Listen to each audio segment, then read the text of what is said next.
Okay. మన దేవుడు ధారాళంగా లేదా సమృద్ధిగా ఇచ్చే దేవుడు మన దేవుడు. మన దేవుడు కొలతతో ఇచ్చే దేవుడు కాదు. కొలత లేకుండా ఇచ్చే దేవుడు. ధారాళంగా, సమృద్ధిగా, కొలత లేకుండా నిండు కొలతతో ఇచ్చే దేవుడు. నిండుగా ఆశీర్వదించే దేవుడు. సో అంత గొప్ప దేవుడు మన దేవుడు. ఇప్పుడు ఆకాశాన్ని చూస్తే ఎంత విశాలంగా ఉంటుందో, భూలోకాన్ని చూస్తే ఎంత విశాలంగా ఉంటుందో, సముద్రం చూస్తే ఎంత విశాలంగా ఉంటుంది, సముద్రంలో నీళ్లు ఎంత విశాలంగా ఉంటుందో, మన దేవుడు కూడా అంత విశాలమైన హృదయము, అంత విశాలమైన మనస్సు. సో అంతగా దేవుడు ఆశీర్వదిస్తే విశాలంగా, ధారాళంగా, సమృద్ధిగా ఆశీర్వదిస్తాడండి. కానీ మనము కూడా అడగాలి, మనం చేయాల్సిన ప్రయత్నం కూడా మనం చేయాలి. సో దేవుడు ఒకసారి ఆశీర్వదించడం మొదలు పెడితే సరిహద్దులు ఉండవు ఆయన ఆశీర్వాదానికి, ఎల్లలు ఉండవు ఆయన ఆశీర్వాదానికి, లిమిటేషన్ ఉండదు ఆయన ఆశీర్వాదానికి. సో లిమిట్లెస్గా ఆశీర్వదిస్తాడు దేవుడు. సో మనం చూసుకున్నాము, అబ్రహాంని పిలిచాడు దేవుడు, 2 సూచన క్రియలు చూపించాడు. ఆకాశ నక్షత్రాలు నువ్వు లెక్కించగలిగితే నీ సంతానాభివృద్ధి అంతగా చేస్తానన్నాడు. భూలోకంలో ఇసుక రేణువులు నువ్వు లెక్కించగలిగితే, సముద్రంలో ఇసుక రేణువులు నువ్వు లెక్కించగలిగితే నీ యొక్క సంతానం కూడా నువ్వు లెక్కించలేవు. సో ఈ 2 సూచన క్రియలు చూపించి అబ్రహాంని నేను ఇలా ఆశీర్వదిస్తాను అని చెప్పాడు. అవును, అబ్రహాంకి సంతాన విషయంలో లోటు ఉంది కాబట్టి సంతానాన్ని అభివృద్ధి చేశాడు. ఈరోజు మనకు సంతాన విషయంలో లోటు లేకపోవచ్చు, ధన విషయంలో లోటు ఉండొచ్చు, ఇంకా ఏ విషయంలో లోటు ఉందో, ఏ విషయంలో ఇరుకుందో అవన్నీ కూడా మనం అడిగినప్పుడు దేవుడు సమృద్ధిగా ఆశీర్వదిస్తాడు. ఆశతో, ఆకలితో, దాహముతో, విశ్వాసంతో అడిగినప్పుడు దేవుడి యొక్క అద్భుతాలు మనం చూడొచ్చు, దేవుడి యొక్క అద్భుతాలు మనం చూడొచ్చు. సో కానీ అపవాది లయర్ అండి, అపవాది వాక్యాన్ని నమ్మనివ్వడండి. నిజం చెప్తున్నా, ఇప్పటికీ కూడా చాలామంది మనసులలో ప్యూరిఫై కావట్లేదు. ఈ వాక్యాలు నమ్మలేకపోతున్నారు. ఇది మాకు కాదులే, ఇది వేరే వాళ్ళకు, ఇది మాకు కాదు, ఇది వేరే దైవజనులకు కావచ్చు, వేరే క్రైస్తవులకు కావచ్చు అని అపవాది మన పట్ల అబద్ధాన్ని నెరవేరుస్తున్నాడు, అబద్ధాన్ని చెప్తున్నాడు. Liar is a cheater. అబద్ధాన్ని నమ్మేలాగా చేస్తాడు. సో నమ్మకండి, వర్డ్ ఆఫ్ గాడ్ని నమ్మండి, అపవాది మాటలను నమ్మకండి. అపవాది ఏం చేస్తాడంటే, ఇవన్నీ ధారాళంగా, ఇదన్నీ ఇప్పుడు కాదు, అది అబ్రహాంకే, మీకు కాదు, లేదే నీ జీవితం అంతా ఇలాగే ఉంటుంది, ఇదే నీ జీవితం, అల్టిమేట్గా నీ ఫైనల్ డెస్టినేషన్ వరకు నువ్వు ఇలాగే కృంగిపోయి, కృషించిపోయి, అనారోగ్య సమస్యలు, ఆర్థిక సమస్యల గుండా నువ్వు వెళ్ళాల్సిందే అని అపవాది ఇలా అబద్ధాలు చెప్తుంటా అంటాడు. మన మనసు ద్వారా, మన ఆలోచనల ద్వారా, మన తలంపుల ద్వారా అబద్ధాన్ని వినొద్దు. మనం వినాల్సిందల్లా వర్డ్ ఆఫ్ గాడ్నే వినాలి, సత్యాన్ని మాత్రమే నమ్మాలి. సో చూద్దాము వాక్యం ద్వారా దేవుడు ఏం మాట్లాడబోతున్నాడో. సో ఆదికాండము 14:23 ఆకాశమునకు భూమికి నీ సృష్టికర్తయను సర్వోన్నతుడను దేవుడినైన యెహోవా ఎదుట నా చెయ్యి ఎత్తి ప్రమాణము చేసి ఉన్నాను. సో మరియు ఆయన వెలుపలికి అతనికి తీసుకొని వచ్చి నీవు ఆకాశం వైపు తెరిచూచి, సో అబ్రహాముని పిలిచాడు. ఆదికాండము 15:5 అబ్రహాముని పిలిచి ఏమంటున్నాడు, బయటికి తీసుకొచ్చాడట. ఆకాశం వైపు తెరిచూచి నక్షత్రములను లెక్కించుట నీ చేతనైతే లెక్కించమని చెప్పి నీ సంతానము అలాగా ఉన్నని చెప్పాను. సో నీ సంతానము, అప్పుడు అబ్రహాంకి ఏది కొదువ ఉంది? సంతానం కొదువ ఉంది. సో ఏదైతే కొదువ ఉందో దేవుడు దాన్ని సమృద్ధిగా ఆశీర్వదిస్తాడండి. ఈరోజు నీకు ధనము కొదువ ఉందా? ప్రార్థించండి. ఆరోగ్యం కొదువగా ఉందా? ప్రార్థించండి. సంతోషము కొదువగా ఉందా? ప్రార్థించండి. అండ్ ఏది ప్రాస్పరిటీ కొదువగా ఉందా? ప్రార్థించండి. వెలుపలి అతనికి తీసుకొని వచ్చి నీవు ఆకాశం వైపు తెరిచూచి నక్షత్రములను లెక్కించుటకు నీ చేతనైతే లెక్కించమని చెప్పి నీ సంతానము అలాగా ఉన్నని చెప్పాను. సో ఇప్పుడు ఆకాశ నక్షత్రాలు మనం లెక్కించలేము అంటే దేవుడు ఇక్కడ దేవుడి యొక్క గుణం బయలుపరుస్తున్నాడు. అబ్రహాం నువ్వు ఒక్కరే అడుగుతున్నావు కానీ నేను విస్తారంగా ఇస్తాను అంటున్నాడు. సో అంటే ఇక్కడ ఆయన గుణం ఎలా ఉంది? ధారాళంగా ఉందా? విశాలంగా ఉందా? సమృద్ధిగా ఉందా? పిసినారితనంగా ఉందా? పిసినారితనంగా లేదు, పొదుపుగా లేదు, కుదించినట్టుగా లేదు, కొలత లేనట్టుగా ఉంది ఆయన గుణము.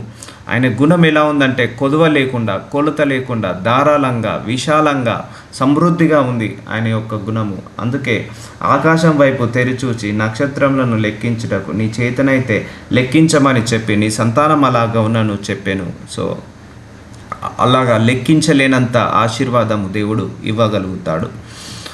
అతడు యెహోవాను నమ్మెను. చూసారా అండి, వర్డ్ ఆఫ్ గాడ్ని నమ్మాలి. ఎప్పుడైనా కూడా దేవుడి యొక్క వాక్యాన్ని, దేవుడి యొక్క మాటలను మనం ఎప్పుడు కూడా ఏం చేయాలి? నమ్మాలి.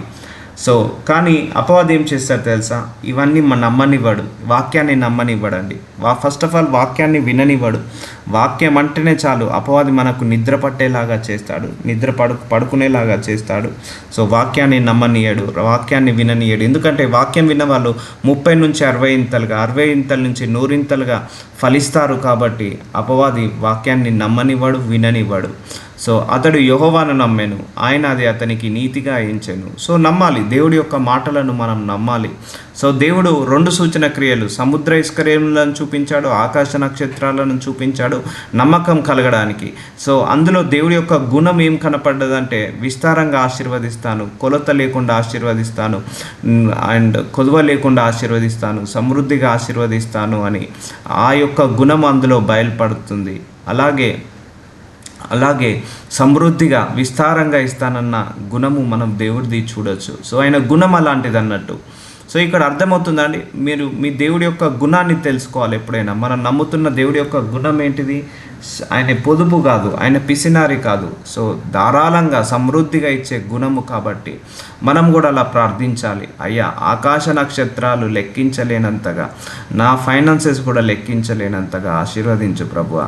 నా ఫైనాన్సెస్, నా యొక్క ప్రాస్పరిటీ కూడా లెక్కించలేనంతగా ఆశీర్వదించు ప్రభువా అని ప్రార్థించండి. ఎందుకంటే నిజంగా చెప్తున్నామా, మనం ఇలా దరిద్రంలో బ్రతకడం దేవుడి చిత్తము కానే కాదు. ఈ పేదరికంలో బ్రతకడము, అనారోగ్య సమస్యలలో బ్రతకడము దేవుడి చిత్తము కానే కాదు. ఈ కష్టాలు, బాధలు, అవమానాలు దేవుడి చిత్తము కానే కాదు. ఇప్పుడు మనకే పిల్లలు ఉన్నారండి, మనము వాళ్ళ పట్ల ఏ చిత్తాన్ని కలిగి ఉన్నాం, వాళ్ళు సంతోషంగా ఉండాలి, మంచిగా సంపాదించుకోవాలి, మంచిగా చదువుకోవాలి, మంచి 3 పూటల భోజనం చేయాలి, మంచి ఆరోగ్యంగా ఉండాలి, వాళ్ళు మంచి పెళ్లి చేసుకొని వాళ్ళ పిల్లలతో సంతోషంగా ఆనందంగా ఉండాలి. ఎక్కడ ఎవరికి ఎలాంటి కొదువత ఉండద్దు, ఎవరికి కూడా ఎలాంటి ఇరుకులు ఇబ్బందులు ఉండద్దు. ఇదే కదా మనం కోరుకునేది. అంతేకాని మన పిల్లలను మనము 3 పూటల వాళ్ళకు ఒక పస్తులు ఉండాలి, వాళ్ళు నాశనం అయిపోవాలి, వాళ్ళకు చెడ్డ భర్త చెడ్డ భార్య రావాలని కోరుకుంటామా, వాళ్ళకు అనారోగ్య సమస్యలు రావాలని కోరుకుంటామా, వాళ్ళకు ఆర్థిక కుటుంబ సమస్యలు రావాలని కోరుకుంటామా, వాళ్ళు మంచి ఫస్ట్ క్లాస్లో చదువుకొని ఉన్నత చదువులు చదువుకొని గొప్ప సెటిల్ కావాలని కోరుకుంటాం. ఈ గుణం మనకు ఎవరిచ్చారు, దేవుడే ఇచ్చాడు. ఆయన ఈ గుణము ఎక్కడి నుంచి వచ్చింది, దేవుడిలో నుంచి వచ్చింది. సో ఒక తండ్రి గుణము మనకు ఉంది, ఒక తల్లి గుణం మనకు ఉందంటే ఆ తల్లి గుణం, తండ్రి గుణము ఆయనదే. సో ఆయన మనం మన పిల్లల్ని ఎలాగైతే చూడాలనుకుంటున్నామో, ఆయన కూడా మనల్ని, మన పిల్లల్ని, మన తరాలను కూడా అలాగే చూడాలని అనుకుంటాడండి. కానీ అపవాది నెట్టివేసేశాడు, ప్రాస్పరిటీ లేకుండా పవర్టీలోకి నెట్టిపడేశాడు.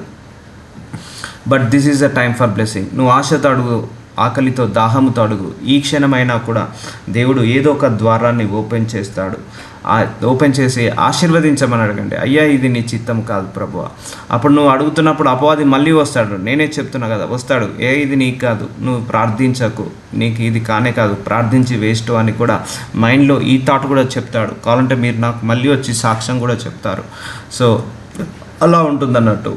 సో ఎందుకంటే ఇదంతా ట్రాప్, ప్రాస్పరిటీ లేకుండా. ఈ ప్రాస్పరిటీ కోసమే ఆయన చనిపోయింది. మన కోసము యేసుప్రభు వారు దిగి వచ్చింది ఎందుకు, ఆయన ధనవంతుడై ఉండి మనము దరిద్రుల నుంచి బయటికి రావడానికి మన కోసం ఆయన దరిద్రుడయ్యాడు, మనం ధనవంతులం కావాలని. సో అందుకే మీ యొక్క హస్బెండ్స్ ఎవరైతే సంపాదించుకుంటున్నారో వాళ్ళు ఇంకా బాగా సంపాదించుకోవాలని ప్రేర్ చేయండి. మీకు కూడా బిజినెస్ ద్వారాలు ఓపెన్ చేయాలని ప్రార్థించండి. దేవుడు తప్పకుండా కనికరాన్ని చూపిస్తాడు. ఇప్పుడు అబ్రహాంతో మాట్లాడుతున్నాడు. ఎన్నో సంవత్సరం తెలుసా అండి, 75వ సంవత్సరంలో మాట్లాడుతున్నాడు, 75 ఇయర్స్లో మాట్లాడుతున్నాడు అబ్రహాంతో. చూడండి, ఇప్పుడు మళ్ళా ఆదికాండము 17వ అధ్యాయం 1వ వచనంలో అబ్రహాము 99 అంటే 99 ఇయర్స్ వాడైనప్పుడు యెహోవా అతనికి ప్రత్యక్షమై, నేను సర్వశక్తి గల దేవుడను, నా సన్నిధిలో నడుచుచు నిందారహితుడు అయి ఉండుము. సో అబ్రహాంకి 99వ సంవత్సరంలో సర్వశక్తి గల దేవుడను, నా ముందు నిందారహితుడుగా నడుచు. సో ఇది ఇంపార్టెంట్ అండి, సర్వశక్తి గల దేవుడు. మనం ప్రార్థించాలి, భూమిని ఆకాశంని సృష్టించిన సర్వసృష్టికర్త అయిన సర్వశక్తి గల దేవ, అబ్రహాముని పిలుచుకొని ఆశీర్వదించిన దేవ, నన్ను కూడా ఆశీర్వదించు ప్రభువా. సో మీ ప్రార్థనలో ఈ వచనం పలకండి, ఆకాశమును భూమిని సర్వాన్ని సృష్టించిన సర్వసృష్టికర్త అయిన సర్వశక్తి గల దేవ అని ఇలా పలకండి మీరు. సో పలకండి, అప్పుడు వాక్యానుసారంగా పలకాలని చెప్పాను కదా మీకు. సో వాక్యానుసారంగా పలకాలి ఎప్పుడైనా కూడా. సో నా సన్నిధిలో నడుచుచు నిందారహితుడు అయి ఉండవు. సో 99 సంవత్సరాలకు అబ్రహాంని వచ్చాడు, మాట్లాడుతున్నాడు. మేబీ ఈరోజు నీ ఏజ్ 60 ఇవ్వచ్చు, 70 కావచ్చు, 80 కావచ్చు, 90 కావచ్చు, 100 కావచ్చు, 120 కావచ్చు. Doesn't matter to God. దేవుడికి అది లెక్కే కాదండి. సో ఇక్కడ అబ్రహాంని దర్శించినప్పుడు అబ్రహాం ఏం చేశాడు? నమ్మాడు, అంతే. జస్ట్ బ్లైండ్గా నమ్మాడు. మీరు కూడా నమ్మండి. దేవుడు ఎలాగైనా నాకు ద్వారాలు ఓపెన్ చేస్తాడు. దేవుడు ఎలాగైనా నాకు ఫైనాన్స్ బ్లెస్సింగ్ ఇస్తాడు. దేవుడు ఎలాగైనా నా జీవితాన్ని మారుస్తాడు. నాకు ఎన్నో కళలు ఉన్నాయి, ఆ కళలను నెరవేరుస్తాడు. ఆ కళలన్నిటిని కూడా కలగానే మిగలకుండా నిజంలాగా మారుస్తాడు అని మీరు నమ్మి ప్రార్థించండి. నడుచుచు నిందారహితుడివై ఉండుము. నిందారహితుడుగా అంటే ఇది మనం సాటిస్ఫై చేయాలి దేవుణ్ణి. సో ఆదికాండము 17వ అధ్యాయం 2వ వచనంలో, నాకును నీకును మధ్య నా నిబంధనను నియమించి నిన్ను అత్యధికంగా అభివృద్ధి పొందించదనని అతనితో చెప్పాను. అందరనండి, అత్యధికంగా అభివృద్ధి. చూడండి, నాకును నీకును మధ్య నా నిబంధనను నియమించి, సో దేవుడికి మనకు మధ్య నిబంధన నియమించి నిన్ను అత్యధికంగా అభివృద్ధి. సో అందరూ కూడా అత్యధికంగా అభివృద్ధి. సో ఇలా ఈ వచనాలు పలకాలి. అయ్యా నన్ను అత్యధికంగా అభివృద్ధి పరచునాయన. సో ఇక్కడ ఏమంటున్నాడు దేవుడు? అత్యధికంగా అభివృద్ధి. So there is no limitation in blessing. There is no boundary for blessing. There is no wall for blessing. There is no fencing for blessing. ఒక లిమిటేషన్ ఉండదు, ఒక గోడ ఉండదు, అడ్డు గోడ ఉండదు దేవుడి యొక్క ఆశీర్వాదానికి. సో మనం కూడా ఇలా అత్యధికంగా అభివృద్ధి చెందాలి అన్ని విషయాలలో. సంతోషంలో, ఆనందంలో, ఆరోగ్యంలో, ధనములో, ఐశ్వర్యంలో, నీతిలో, పరిశుద్ధతలో, దేవుడి యొక్క ఆత్మలో, ఆత్మీయతలో, అలాగే జ్ఞానములో, తెలివిలో, అన్ని విషయాలలో మనం వర్ధిల్లాలండి. ఆత్మ వర్ధిల్లుతుండగా అన్ని విషయాలలో వర్ధిల్లాలని దేవుడు వాక్యం సెలవిస్తుంది. సో అందుకే ఈరోజు నుంచి మీరందరూ కూడా అయ్యా నేను అత్యధికంగా అభివృద్ధి చెందాలి అని ప్రార్థించండి. సో ఈ అత్యధికమైన అభివృద్ధి చాలా ఇంపార్టెంట్ మనందరికీ కూడా. ఎందుకంటే మన మీద చాలా చాలా చాలా రాజ్యభారం ఉంది. అంటే మన పేదవాళ్ళను చూసుకోవాలి, వృద్ధులను చూసుకోవాలి, అనాథ శరణాలను చూసుకోవాలి. అది మనకిచ్చిన కర్తవ్యం. మన దగ్గర ఉన్న స్ట్రీట్ బెగ్గర్స్ని చూసుకోవాలి. అవన్నీ కూడా దేవుడు మనకి ఇస్తున్న కర్తవ్యం. వాటన్నిటిని చూసుకోవాలంటే ఫైనాన్సెస్ ఇంపార్టెంట్ మనందరికి కూడా. అంటే నీ ద్వారా దేవుడు ఇలా ఆశీర్వదించాలని కోరుకుంటున్నాడు. కాబట్టి నువ్వే అభివృద్ధి చెందలేదు, కానీ ఆశ అయితే ఉంది. మనందరికీ ఆశ ఉంది. మన ద్వారా మందిరాలు కట్టబడాలి, మన ద్వారా పేదవాళ్ళకు ఆర్థిక సహాయం అందాలి, మన ద్వారా ఇంకా అనేక మందికి ఆ యొక్క ఫైనాన్షియల్ సపోర్ట్ అందాలని మనందరికీ ఆశ ఉంది. కానీ లేదు, అస్సలుదే లేదు. ఆశ ఉంది, ఆకలి ఉంది, దాహం ఉంది, కానీ ధనము లేదు. సో అత్యధికంగా అభివృద్ధి చెందాలి.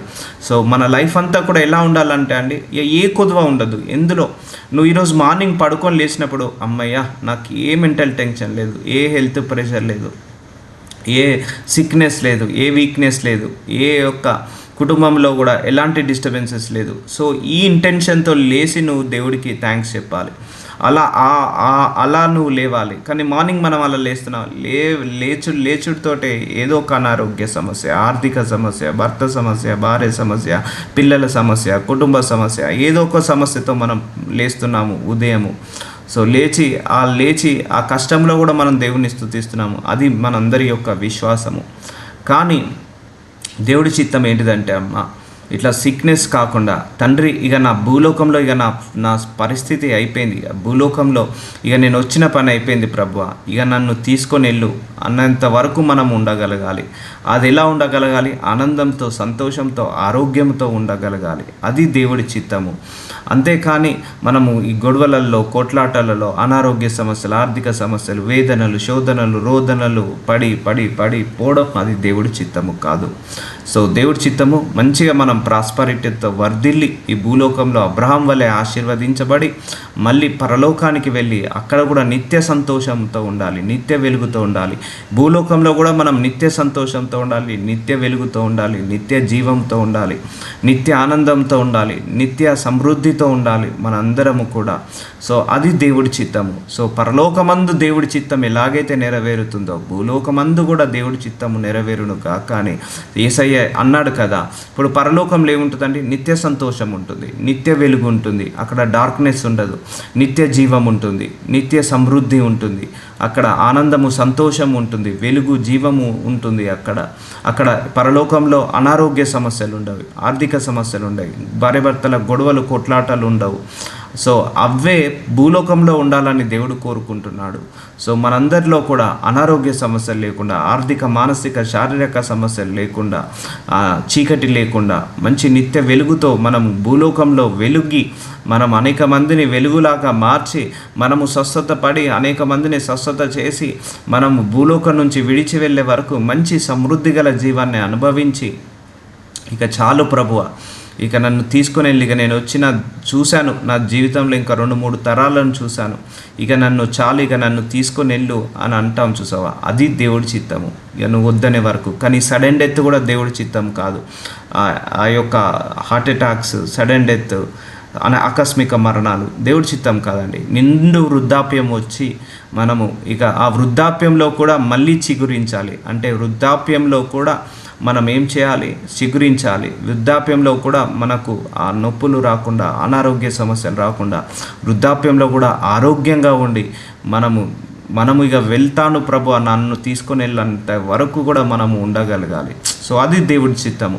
కానీ అపవాది ఏం చేస్తాడు? మొత్తం డార్క్నెస్ని క్రియేట్ చేశాడు మన చుట్టూ. ఈ వాక్యాల వైపుకి రాకుండా, వాక్యాన్ని నేర్చుకోకుండా, వాక్యాన్ని పాటించకుండా, వాక్యాన్ని నమ్మకుండా అపవాది నెట్టివేసేశాడు.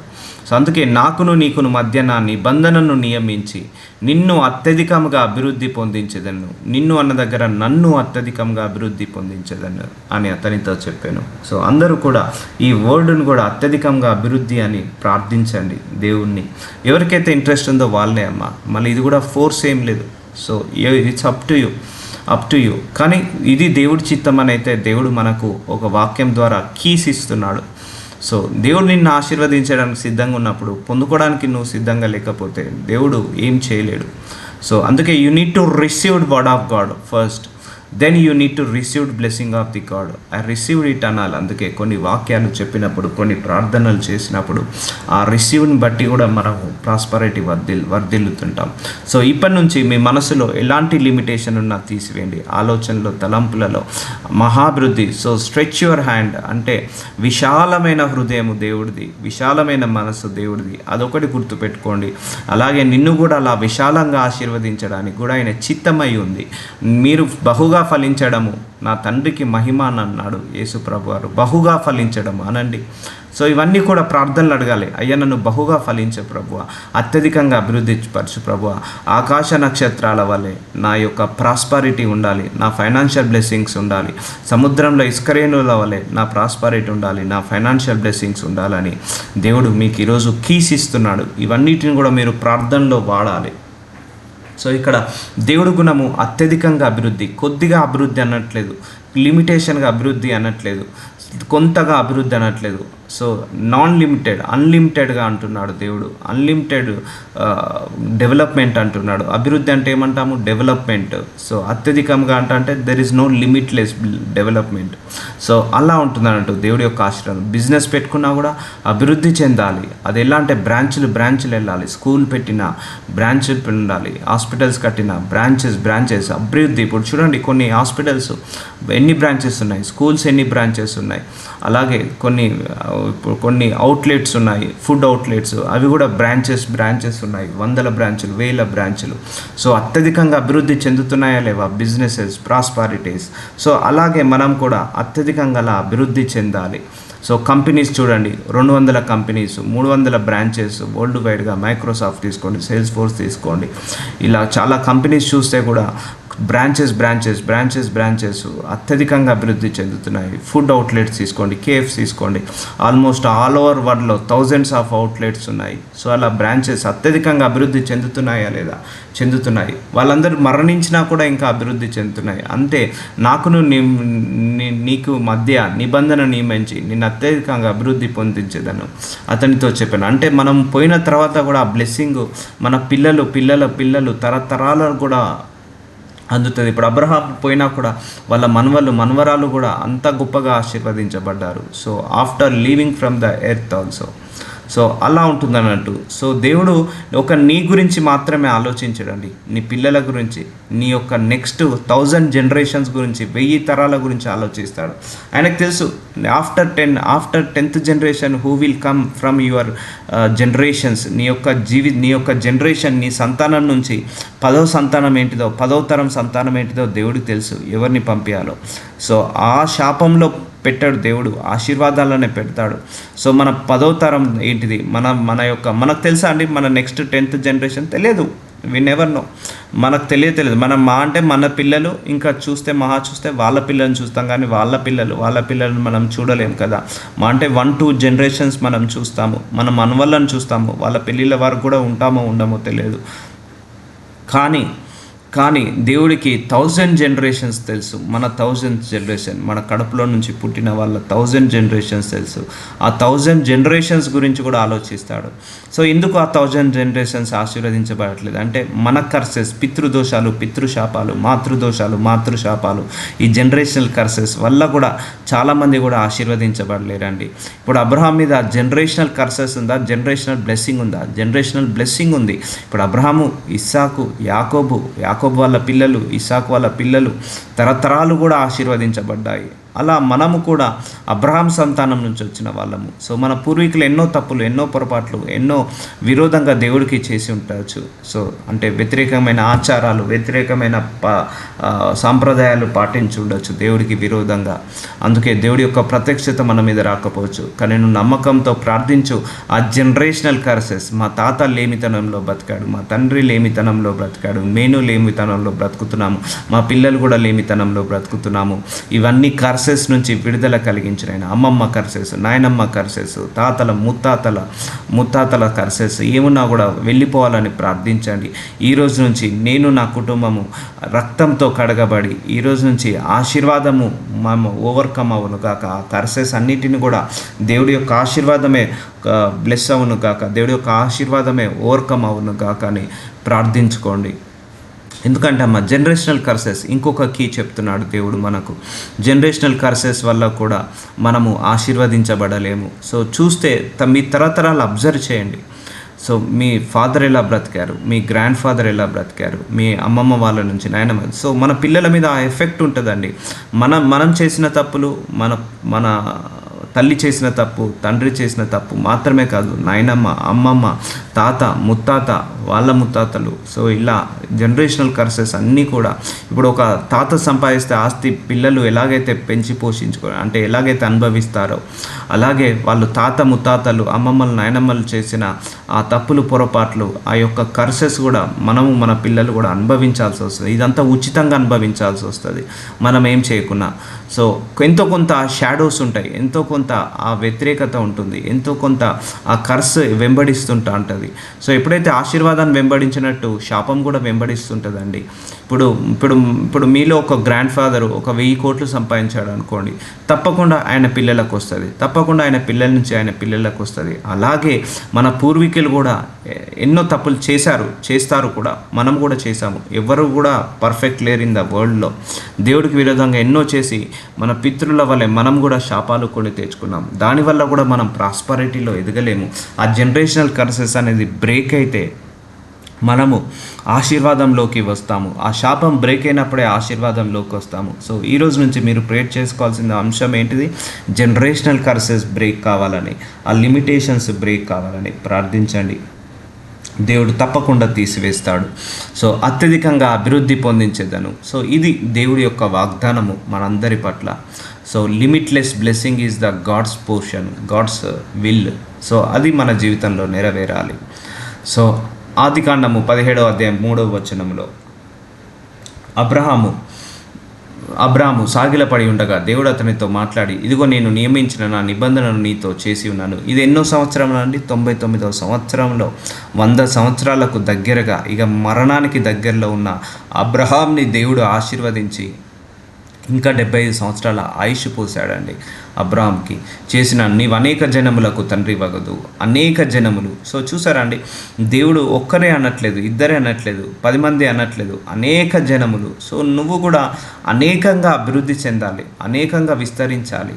సో లిమిట్ లేకుండా అడగండి దేవుణ్ణి. లార్డ్, కొలత పెట్టద్దు మనం దేవుడికి. అయ్యా నాకు ఈ గృహము ఇంతే ఇంతే ఇంతే ఇంతే లిమిట్ చేయదు. నువ్వే లిమిట్ చేస్తే దేవుడు నిన్ను ఇంకా లిమిట్ చేస్తాడు. అలా కాదు, ఆ లిమిట్ని బ్రేక్ చేసి అడగండి. థింక్ అవుట్ ఆఫ్ బాక్స్ అంటారు, అది చాలా ముఖ్యమండి. మన పరిధిని బట్టి మనం ఎప్పుడు ఆలోచించద్దు. అవుట్ ఆఫ్ బాక్స్ నుంచి బయటకు వచ్చి మనం థింక్ చేయాలి ఎప్పుడైనా కూడా. అంటే దేవుడి యొక్క గుణాన్ని నీకు తెలియజేస్తున్నాడు. అరే నేను ఎలా చూస్తున్నాను, నా ఆశీర్వాదం ఇది. సో ఆకాశ నక్షత్రాలు లెక్కించగలుగుతావా? అలాగే నీ ఆశీర్వాదం కూడా లెక్కించలేను. సముద్రంలో ఇసుకరేణులను లెక్కించగలుగుతావా? అలాగే నా ఆశీర్వాదాన్ని కూడా నువ్వు లెక్కించలేవు. అలా నిన్ను ఆశీర్వదిస్తాను. సో ఆ కొలతతో అడగండి, ఆ మనస్తత్వంతో. అంటే నీ మనస్సుతో అడగకు, అయ్యా నాకు 3 పూటల భోజనం ఉంటే చాలు, లేకపోతే ఒక చిన్న ఇల్లు ఉంటే చాలు. అలా కాదు. సో దేవుడి యొక్క మనస్సును బట్టి నువ్వు అడగాలి ఎప్పుడైనా కూడా. ఆయన గుణాన్ని బట్టి, ఆయన స్వభావాన్ని బట్టి అడగాలి. ఇప్పుడు మీకే ఒక ప్రధానమంత్రి, ఒక ముఖ్యమంత్రి మీకు ఒక అపాయింట్మెంట్ ఇచ్చాడు, ఒక వరం కావాలని కోరుకో అంటే ఏ వరం కోరుకుంటారు? చాలు ప్రభువా, చాలు మంత్రి గారు, నాకు ఒక 3 పూటల భోజనం ఇది అడుగుతారా? సో వాళ్ళ స్థాయి ఏంటిది, మంత్రుల స్థాయి ఏంటిది? వాళ్ళు ఏదైనా ఇవ్వగలుగుతారు. ఆ ముఖ్యమంత్రి కావచ్చు, ఆ ప్రధానమంత్రి కావచ్చు, ఒక వరం కోరుకోమంటే వాళ్ళు ఏదైనా ఇవ్వగలుగుతారు, ఎంతైనా ఇవ్వగలుగుతారు. సో వాళ్ళ స్థాయిని తగ్గట్టు మనం అడుగుతాము, అంతేగాని ఒక బెగ్గర్కి స్థాయి తగ్గట్టుగా మనం అడగలేము కదా.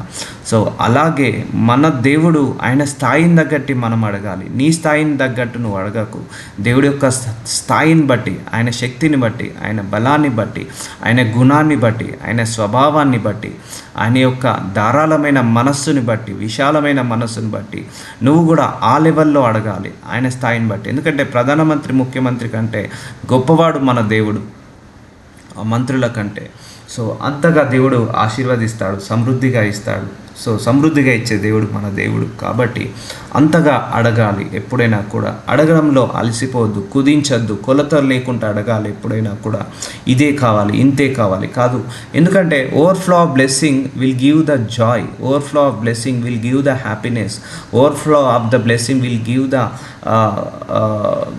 You're blessing to many people. So overflow of blessing ఎప్పుడైనా కూడా నువ్వు అనేక మందికి బ్లెస్సింగ్ లాగా మారచ్చు. నువ్వు అనేక మందికి ఇవ్వచ్చు. మనమే ఇంకా అనేక మందికి సహాయాలు చేయొచ్చు, మందిరాలు కట్టచ్చు, వృద్ధాశ్రమాలకు చేయొచ్చు, స్ట్రీట్ బెగ్గర్స్కి ఎంతో పెట్టచ్చు. మనము సంవత్సరానికి కాదు, నెలకు కూడా పెట్టచ్చు మనము. సో ఇలా ఎంతో చేయాల్సి ఉంటుంది. సో ఆశ కలిగి ఉండండి. ఎందుకంటే భూలోకంకి వచ్చి నేను నా పిల్లలు నో అది కాదండి. ఆ లిమిటేషన్ బ్రేక్ కావాలి. మన పిల్లలు మాత్రమే కాదు, మన ద్వారా ఇంకా అనేక మంది ఆశీర్వదించబడాలి. సో నేను ఈ దేవుడిని తెలుసుకున్న తర్వాత ఈ దేవుడి చేత ఆశీర్వదించబడడం ఒక వరం అండి. ఈ దేవుడి చేత ఆశీర్వదించబడడం ఒక ధన్యత. ఎందుకంటే ఆయన ఊరికే అలా ఆశీర్వదించాడు, ఆయన ఆచితూచి. There is no smart work with the blessings. అంటే దేవుడి యొక్క బ్లెస్సింగ్స్లో స్మార్ట్ వర్క్ అనేది ఉండదు, అంటే కన్నింగ్ అని స్మార్ట్ వర్క్ అని ఉండదు. ఆయన ఆచితూచి ఆయన ఒకరిని బ్లెస్ చేశాడంటే ఇక వీడు 100% నీతిమంతుడు, 100% పరిశుద్ధుడు. అబ్రహాంను అలాగే చేశాడా లేదా? సో దేవుడి చేత ఆశీర్వదించబడ్డాడు అబ్రహాము. సో మనం కూడా దేవుడి చేత ఆశీర్వదించబడాలి. అంటే జెన్యున్ బ్లెస్సింగ్ ఉంటుంది దేవుడి బ్లెస్సింగ్లో. కల్తీ ఉండదు, కల్తీ అస్సలకే ఉండదు. సో అంత జెన్యున్ బ్లెస్సింగ్ ఉంటుంది. నీవు అనేక జనములకు తండ్రి వగుదువు. మరి ఇక మీదట నీ పేరు అబ్రాహాం అనబడదు, నేను నిన్ను అనేక జనములకు తండ్రిగా. మళ్ళీ అనండి, అనేక జనములకు. సో అబ్రహాంకి కొడుకు విషయంలో కొదువగా ఉంది, పిల్లల విషయంలో. ఆ ఒక్కటిని కాస్త ఆ కొదువ ఏదైతే విషయంలో కొదువగా ఉన్నాడో ఆ విషయంలో అనేకంగా చేస్తున్నాడు, సమృద్ధిగా చేస్తున్నాడు. ఈరోజు నీ కుటుంబంలో ఏది కొదువగా ఉంది? గ్రాసరీ కొదువగా ఉందా? ఫ్రూట్స్ వెజిటేబుల్స్ కొదువగా ఉందా? ధనము కొదువగా ఉందా? అవునండి, ధనం ఉంటే అన్నీ ఉన్నట్టే. ధనం ఉంటే గ్రాసరీస్ నువ్వు సమృద్ధిగా కొనుక్కోవచ్చు, వస్త్రాలు సమృద్ధిగా కొనుక్కోవచ్చు, వాహనాలు సమృద్ధిగా, గృహాలు సమృద్ధిగా, అన్నీ కూడా నువ్వు సమృద్ధిగా కొనుక్కోవచ్చు ఫైనాన్సెస్ ఉంటే. సో ఫైనాన్సెస్ లేక చాలా సంఘాలు మూతపడుతున్నాయి తెలుసా అండి. మనకు చాలామంది దైవజనులు ఉపవాసంతో పడుకుంటున్నారు, పస్తులు పడుకుంటున్నారు, ఫైనాన్సెస్ బ్లెస్సింగ్స్ లేక. సో ఫైనాన్షియల్ బ్లెస్సింగ్స్ లేకపోతే కర్సు వెంబడిస్తుంది. చాలా సంఘాలు మూతపడడానికి కారణం వాళ్ళ దగ్గర ఉంది, అనాయింటింగ్ ఉంది, వరాలు ఉన్నాయి, ఫలాలు ఉన్నాయి, అన్నీ ఉన్నాయి, ఫైనాన్సెస్ లేదు. కానీ సంఘాన్ని నడపలేక కొన్ని వందల సంఘాలు మూతపడుతున్నాయి. ఇప్పుడు ఈరోజు ఒక హాస్పిటల్ 100 సీట్తో తయారు చేసిన హాస్పిటల్ నెక్స్ట్ ఇయర్ వరకు 600 సీటర్స్ అవుతున్నాయి. అదే 100 సీట్స్తో స్టార్ట్ చేసిన చర్చ్ నెక్స్ట్ ఇయర్ వరకు 600 అవుతున్నాయా? లేదు, 10 సీటర్స్కి మారిపోతున్నాయి. ఫైనాన్షియల్ బ్లెస్సింగ్స్ లేక. ఎందుకు? ఫైనాన్సెస్ మనం ఆ ల్యాండ్ కొనుక్కోవాలన్నా, రెంట్స్ పే చేయాలన్నా, ఆ నెట్ బిల్స్ కట్టాలన్నా, లేకపోతే ఆ టూల్స్ ఉంటాయి, ఆ మీడియా టీంకి ఇవ్వాలి, వర్షిప్ టీంకి ఇవ్వాలి డబ్బులు, అవన్నీ ఇవ్వలేక అందరూ వన్ బై వన్ జాబులు చూసుకుంటున్నారు. చాలామంది ప్యాషన్తో వస్తున్నారు, యంగ్స్టార్స్ కూడా. వాళ్ళు తట్టుకోలేక, ఫైనాన్షియల్ మిరాకిల్స్ లేక, ఫైనాన్షియల్ బ్లెస్సింగ్స్ లేక, సేవలో ఫైనాన్షియల్ ప్రాస్పరిటీ లేక మళ్ళీ వెనుకకు వెళ్ళిపోతున్నారు. చాలామంది మళ్ళీ ఉద్యోగాలు చూసుకుంటున్నారు. సో అలా అది ఇంపార్టెంట్. అంటే దైవ కార్యాన్ని కూడా ఆపివేస్తుంది అన్నట్టు. నీకు ఫైనాన్షియల్ బ్లెస్సింగ్, దైవ కార్యం కూడా ఆపాలి. అందుకే మనం ఒక దైవజనుని మనం దత్తలాగా తీసుకోవాలంటే ఆ సంఘాన్ని ఒక దైవజనుని నియమించి అపాయింట్మెంట్ చేసి ఆ దైవజనుడి ద్వారా సంఘాన్ని నడిపించి ఆ సంఘానికి ఆ దైవజనుడికి కావాల్సిన ఖర్చులు కూడా మనం పెట్టుకోగలగాలి. అంటే ఆ చర్చికి కావాల్సిన ఆ యొక్క రెంట్ కావచ్చు, ఆ దైవజనుడికి ఇవ్వాల్సిన శాలరీస్ కావచ్చు. మనం అట్లా ప్రాస్పరిటీ అయ్యి దైవ కార్యాలు మన ద్వారా జరగాలి. అది ఫైనాన్స్ వల్లనే సాధ్యమవుతాయండి. అంటే డబ్బేమి మనందరికీ ఆశ కాదు, అవసరము. సో ఇప్పుడు మీరు వింటున్నారు, నాకు నెట్ బిల్ కట్టుకోవడానికి దేవుడు డబ్బులు ఇచ్చాడు కాబట్టి ఈ ఆన్లైన్లో అయినా మీరు వినగలుగుతున్నారు. అదే లేకపోతే ఈ ఆన్లైన్లో కూడా మనం వినలేము. సో అంత ఇంపార్టెంట్, అంత అవసరం. దైవ కార్యాన్ని కూడా ఆపివేస్తుందండి కర్సెస్, శాపాలు దైవ కార్యాన్ని ఆపివేస్తుంది. మరి ముఖ్యంగా ఆర్థికపరమైన శాపాలు. సో ఇలా ఫైనాన్సెస్ లేక చాలా సంఘాలు, చాలా దైవజనులు ఆగిపోతున్నారు. ఎందుకు? సమృద్ధి గల జీవం లేక. అపవాదాల నెట్టివేస్తాడండి. ఆటంకం మీద ఆటంకము, ఇరుకు మీద అడుగడుగున గండాన్ని తీసుకొస్తాడు, అడుగడుగున ఇబ్బందిని, ఇరుకుని తీసుకొస్తాడు. ఎంతోమంది బ్యాక్ స్టెప్ వేసేలాగా చూస్తాడు. ఎందుకంటే అపవాది కొట్టేది 3 విషయాలు. ఫస్ట్ హెల్త్, తర్వాత ఫైనాన్సెస్, తర్వాత రిలేషన్. నెక్స్ట్ సర్మనీ మీకు అదే చెప్తానండి. నెక్స్ట్ సర్మనీ కూడా అపవాది ఏ అంశాల మీద మనల్ని దెబ్బతీస్తాడు, ఏ అంశాల మీద మనల్ని కొడతాడు, మనం ఎలా వాటిని కవర్ చేసుకోవాలి, ఎలా అపవాది పెట్టే తంత్రాల నుంచి మనం తప్పించుకోవాలి, ఆ స్కిప్ కావాలి. Just stay tune. సో ఈ సర్మనీ తర్వాత మీకు అది కూడా ప్రీచ్ చేస్తాను. సో అవన్నీ కూడా మనం ప్రొటెక్ట్ చేసుకోవాలి. మన పిల్లల్ని, మన తరతరాలను ప్రొటెక్ట్ చేసుకోవాలి, మన ఫైనాన్సెస్ని ప్రొటెక్ట్ చేసుకోవాలి. సో ఆదికాండము 17వ అధ్యాయం 6వ వచనం, నీకు అత్యధికంగా సంతానాభివృద్ధి, అత్యధికంగానండి మళ్ళీ. సో ఇది దేవుడి యొక్క మనస్సు కనపడుతుందా ఇక్కడ? నీకు 10 మందిని వేస్తా, 20 మందిని వేస్తా, నీకు 100 మందిని వేస్తా. లిమిట్ చెప్పట్లేదు దేవుడు, నెంబరే చెప్పట్లేదు. నెంబర్ వేయకుండానే ఆశీర్వదిస్తా, నెంబర్ చెప్పకుండానే ఆశీర్వదిస్తా, నెంబర్ లేకుండానే ఆశీర్వదిస్తా అంటున్నాడు. నీకు అత్యధికంగా సంతానాభివృద్ధి కలుగచేసి నీలో నుండి జనములు వచ్చినట్లు నియమించుదును, రాజులు నీలో నుండి వచ్చేదరు. సో ఈరోజు కూడా నీకు అత్యధికంగా సంతానాభివృద్ధి లేకపోవచ్చు, నీకు ఎనఫ్గా ఉంది సంతానము, ధనము లేకపోవచ్చు. ధనము సమృద్ధిగా చేసి దేవుడు నీకు అత్యధికంగా సంతానం బదులు ధనవృద్ధి కలుగచేసి నీలో నుండి జనములకు సహాయం అందునట్లు, వృద్ధాశ్రమాలకు నీలో నుండి సహాయం అందునట్లు, అనాథ వాళ్ళకు నీలో నుండి సహాయం అందునట్లు, అలాగే సంఘాలకు నీలో నుండి సహాయం అందునట్లు చేసును గాక అని ఇలా క్లెయిమ్ చేసుకోవాలి మనం. చూడండి, అత్యధికమైన ధనాభివృద్ధి కలుగచేసి మనలో నుండి నిన్ను బ్లెస్ చేసి, ఇక్కడ అబ్రహాం ఏమంటున్నాడు? నిన్ను బ్లెస్ చేసి నీ ద్వారా అనేక మందిని బ్లెస్ చేస్తాను అని అంటున్నాడు. సో అలాగే నిన్ను కూడా ఫైనాన్షియల్గా బ్లెస్ చేసి నీ ద్వారా అనేక సంఘాలు కట్టించవచ్చు, నీ ద్వారా అనేక చారిటీలు చేపించవచ్చు, నీ ద్వారా అనేక విధవరాళ్లకు, లేకపోతే దిక్కులేని వాళ్లకు, ఆ అనాథ పిల్లలకు నువ్వు ఒక తల్లిలాగా ఉండొచ్చు. సో ఒక తండ్రిలాగా ఉండొచ్చు. అంతే కదండి, తల్లిదండ్రులు అంటే ఎవరు? పోషకుడు. ఆ వృద్ధులకు కావచ్చు, ఆ యొక్క అనాథ పిల్లలకు కావచ్చు, మనం గొప్పగా మనం ఉండొచ్చు వాళ్ళకు. దీనికి అన్నిటికీ కారణం ఏంటిది? ఫైనాన్సెసే. ఫైనాన్సెసే. ఆ ఫైనాన్స్ మీద దెబ్బ కొడితే ఏమైతే తెలుసా అండి? మనం కృషించిపోయి మెడ నొప్పి, నరాల నొప్పి వచ్చి మళ్ళీ హెల్త్ ఇష్యూస్. ఆ హెల్త్ ఇష్యూస్ వచ్చినప్పుడు మనం డాక్టర్ దగ్గరికి వెళ్తే మళ్ళీ ఫైనాన్సెసే. ఆ ఫైనాన్స్ లేక మనము ఇంట్లో ఉండి భరించి ఆ ఆర్థిక సమస్యల వల్ల భరించి అలాగే మనము ఉండిపోతూ ఉంటాం. ఆ మెడిసిన్ వేసుకోవాలన్నా ఫైనాన్సెసే, డాక్టర్ దగ్గరికి వెళ్ళాలన్నా ఫైనాన్సెసే. సో అందుకే నీకు అత్యధికంగా ధనాభివృద్ధి కలగజేసి నీలో నుండి జనములకు, నీలో నుండి వృద్ధులకు, నీలో నుండి మనందరిలో నుండి ఆ సంఘాలకు కూడా అభివృద్ధి పొందును గాక. అందరూ కూడా ఇలా క్లెయిమ్ చేయండి, అత్యధికమైన అభివృద్ధి దయచేయండి. ఎందుకంటే నేను నా పిల్లలు తిని సరిపోతుంది అన్న ఆ బ్రేక్ చేయండి, ఆ యొక్క లిమిటేషన్ని బ్రేక్ చేయండి, దిక్కులేని వాళ్ళకు దేవుడే దిక్కు. ఆ దిక్కు కూడా మన ద్వారా కూడా దేవుడు ద్వారాలు ఓపెన్ చేస్తాడు. సో అంటే నిన్ను ఆశీర్వదించి నీ ద్వారా అనేక మందిని ఆశీర్వదించాలనే నీ దేవుడి చిత్తము. ఇక్కడ దేవుడు అబ్రహాం కూడా ఆయనను ఆశీర్వదించి ఆయన ద్వారా అనేక మందిని ఆశీర్వదించాలన్నదే అబ్రహాం దేవుడి యొక్క చిత్తం అబ్రహాం పట్ల. Let us continue. నజరుడైన యేసయ్య, ఎస్ మై లార్డ్, ఇదిగో తండ్రి, గొప్ప గొప్ప మర్మాలు బయలుపరచరవయ్యా. అయ్యా, భూమిని ఆకాశమును సర్వాన్ని సృష్టించిన సర్వశక్తి గల అయిన దేవ, అబ్రహాముని పిలుచుకొని ఆశీర్వదించిన దేవ, మమ్మల్ని కూడా సర్వ సమృద్ధిలోకి తీసుకెళ్ళు నాయన. విశాలమైన హృదయాన్ని కలిగిన హృదయం కలిగిన దేవ, మమ్మల్ని కూడా విశాలంగా సమృద్ధిగా అన్ని విషయాలలో అభివృద్ధి పరచునైనా. మా ద్వారా కూడా అనేక సంఘాలను కట్టించండి, మా ద్వారా కూడా అనేక దైవజనులకు పోషణ కలిగేలాగా దయచేనైనా.